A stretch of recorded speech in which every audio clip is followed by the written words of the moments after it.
We thought it was windy around here lately. Yeah, I was saying earlier, I don't even know what that would feel like, the 163-mile-per-hour winds, but I don't think you should even stick around to witness find it. out.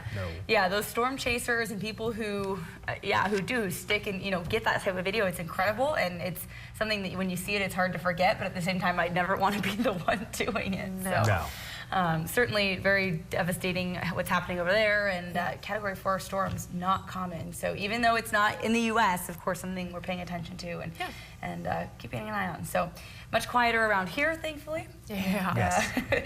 Not quite going to get to the 70s, but we do have a warm up in store over the next 7 days. So we'll tease you with that, make you stick with me, because we do have another storm on the way that we'll want to pay attention to, mostly just talking about rainfall. So for the next couple of days, high pressure building in, meaning we'll see some slightly warmer temperatures and some additional sunshine out there. A rainy Thursday in store for us, followed by a mild weekend, and then another storm possibly on the horizon for us by early next week. Temperatures right now are in the mid-30s across southwest Idaho. We're at 34 in Caldwell, 36 in Ontario, but 23 in McCall and 25 in Idaho City. So noticeably cooler than yesterday morning. Wind chills are making it feel even a little bit cooler, mid-20s for some spots, so grab that winter jacket. Maybe even need the ice scraper up in the mountains. On the satellite and radar, noticing just the light, high, thin clouds kind of streaming through the area. They're really broken up, so just could see a few of those passing throughout the morning and into the afternoon. But mostly sunny skies expected today.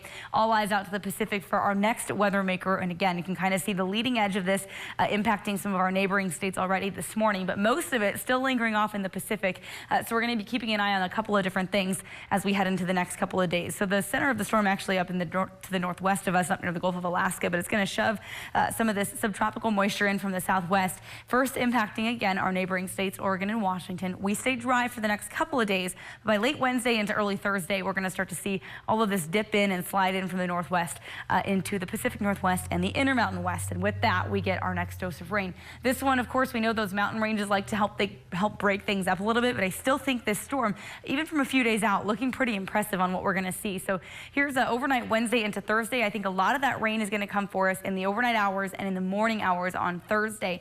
So plan for a wet drive to work on Thursday and likely home from work too.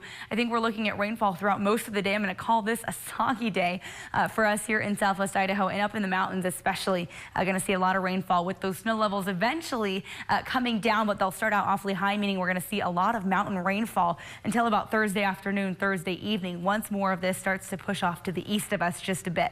So I think, again, for the most part, count on showers throughout the day on Thursday. A particularly wet day. We're talking anywhere from 1 to 1.5 inches of liquid equivalent up in the mountains. So again, some of that could fall as snow. I'm thinking most of it for a lot of our mountain valleys will come in the form of rain, though. So we could see some significant rain up in the high country, and with that, the rivers will likely start to respond, rising once again. Some of those that will be watching for flood warnings once again.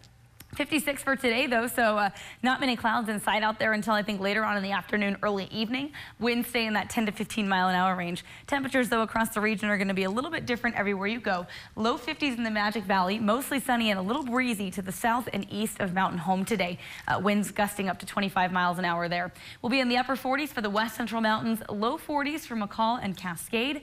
Out toward the lower Treasure Valley, some of us actually flirting with 60. Payette and Ontario coming in at 59.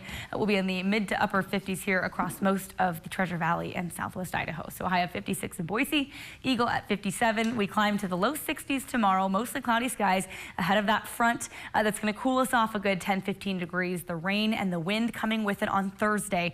Friday we'll have that wind sticking around a little bit, so take note of that for your plans.